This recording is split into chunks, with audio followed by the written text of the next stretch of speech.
Baik, bismillahirrahmanirrahim. Assalamualaikum warahmatullahi wabarakatuh. Perkenalkan, nama saya Lina Amelia Nur Afifah dari Prodi Pendidikan Agama Islam, Sekolah Tinggi Agama Islam Al-Falah Cicalengka, Bandung, semester 5. Di sini saya akan membuat sebuah video untuk memenuhi tugas mata kuliah isu-isu kontemporer. Untuk tema atau materi yang akan saya bawakan yaitu mengenai kesenjangan pendidikan Islam di daerah terpencil. Seperti yang teman-teman ketahui, bahwasannya pendidikan adalah pilar utama dalam membangun peradaban suatu bangsa. Dalam konteks Islam, pendidikan tidak hanya berfungsi untuk mencerdaskan kehidupan masyarakat, tetapi juga untuk membangun akhlak yang mulia, sebagaimana dicontohkan oleh Rasulullah SAW. Namun, di tengah upaya pemerintah dan masyarakat dalam memajukan pendidikan, masih terdapat kesenjangan yang mencolok, khususnya dalam akses pendidikan Islam di daerah-daerah terpencil di Indonesia. Daerah terpencil seringkali menghadapi tantangan geografis, ekonomi, dan sosial yang membuat akses terhadap pendidikan menjadi sulit. Hal ini berdampak langsung pada kualitas pendidikan Islam yang diterima oleh anak-anak di wilayah tersebut. Padahal pendidikan Islam yang baik dan merata adalah kunci untuk menciptakan masyarakat yang berakhlak mulia, bertanggung jawab, dan mampu menghadapi tantangan zaman. Mengapa penting? Pendidikan adalah dasar hak setiap individu, sebagaimana dijamin dalam pasal 31 Undang-Undang Dasar 1945. Islam juga menekankan pentingnya ilmu pengetahuan tanpa memandang batas geografis atau status sosial. Oleh karena itu, isu kesenjangan pendidikan Islam di daerah terpencil harus menjadi perhatian bersama untuk menciptakan keadilan sosial dan pembangunan yang berkelanjutan. Selanjutnya yaitu faktor penyebab kesenjangan pendidikan Islam. Yang pertama yaitu faktor geografis, yang dimana banyak daerah terpencil yang berada di wilayah pegunungan, pulau-pulau kecil, atau hutan yang sulit dijangkau.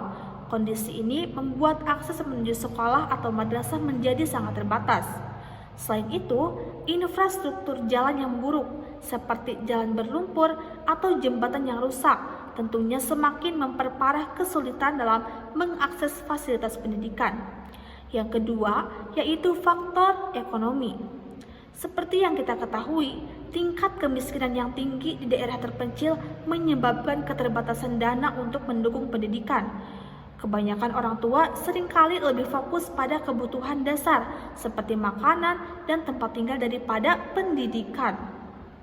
Selain itu, minimnya alokasi anggaran untuk pengadaan sarana prasarana pendidikan Islam seperti gedung madrasah, perpustakaan, atau laboratorium agama.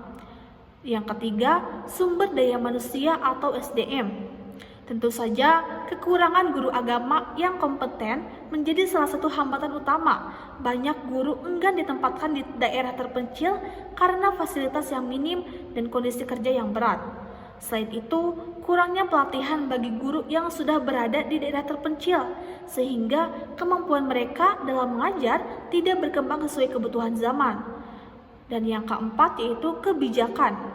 Berbicara mengenai kebijakan pemerataan pendidikan, tentunya saja terkadang tidak berjalan dengan optimal.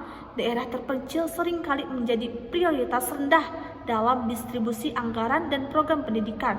Selain itu, kurangnya perhatian terhadap pengembangan kurikulum pendidikan Islam yang relevan dengan kebutuhan masyarakat lokal. Selanjutnya yaitu dampak kesenjangan pendidikan Islam. Yang pertama, rendahnya kualitas pendidikan. Siswa di daerah terpencil seringkali tidak mendapatkan materi pendidikan Islam yang memadai. Akibatnya, pemahaman mereka tentang agama menjadi dangkal. Selain itu, ketidakseimbangan dalam pendidikan agama dapat menciptakan generasi muda yang kurang memiliki akhlak Islam yang kuat. Yang kedua, ketimpangan sosial. Perbedaan kualitas pendidikan antara daerah perkotaan dan daerah terpencil memperlebar kesenjangan sosial. Anak-anak di daerah terpencil tidak memiliki kesempatan yang sama untuk maju. Selain itu, rasa ketidakadilan ini dapat menimbulkan ketidakpuasan di masyarakat yang pada akhirnya menghambat persatuan nasional. Dan yang terakhir, rendahnya tingkat keberlanjutan pendidikan. Banyak anak-anak di daerah terpencil yang tidak melanjutkan pendidikan ke jenjang yang lebih tinggi karena kurangnya fasilitas dan motivasi. Hal ini menciptakan siklus kemiskinan yang sulit diputus. Selanjutnya di sini ada beberapa studi kasus mengenai kesenjangan pendidikan Islam di daerah terpencil. Contohnya yang pertama yaitu di Papua. Banyak madrasah di daerah pedalaman yang hanya memiliki 1 atau bahkan 2 guru untuk mengajar semua mata pelajaran, termasuk agama Islam. Sarana prasarana seperti buku pelajaran dan ruang kelas seringkali tidak memadai. Yang kedua yaitu NTT. Beberapa wilayah di Nusa Tenggara Timur bahkan tidak memiliki madrasah. Anak-anak harus berjalan berkilo-kilometer untuk mencapai sekolah terdekat. Dan yang ketiga yaitu Kalimantan. Di beberapa daerah pedalaman Kalimantan, akses transportasi menjadi tantangan utama. Buku-buku pelajaran agama sulit dikirimkan, sehingga anak-anak belajar dengan materi yang sangat terbatas. Selanjutnya, ada beberapa solusi yang bisa ditawarkan. Yang pertama, inovasi teknologi. Penggunaan teknologi digital untuk pembelajaran jarak jauh, seperti platform pembelajaran daring atau video pembelajaran berbasis Islam. Hal ini dapat membantu siswa di daerah terpencil mendapatkan materi yang sama dengan siswa di daerah perkotaan. Selain itu, penyediaan perangkat sederhana seperti radio untuk pembelajaran berbasis audio, khususnya bagi daerah yang belum memiliki akses internet. Yang kedua yaitu pengiriman relawan guru. Program khusus untuk mengirimkan relawan guru agama ke daerah terpencil.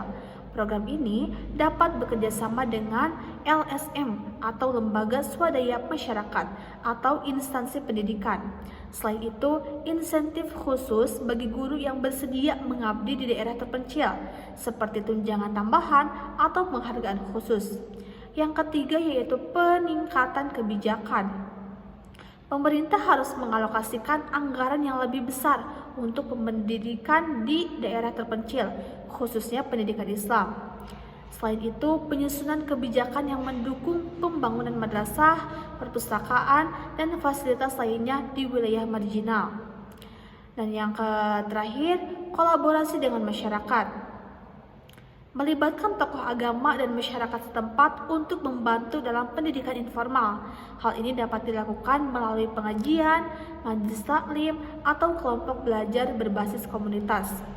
Selain itu, menggunakan potensi lokal untuk mendukung pendidikan, seperti membangun madrasah sederhana dengan bahan yang tersedia di daerah tersebut.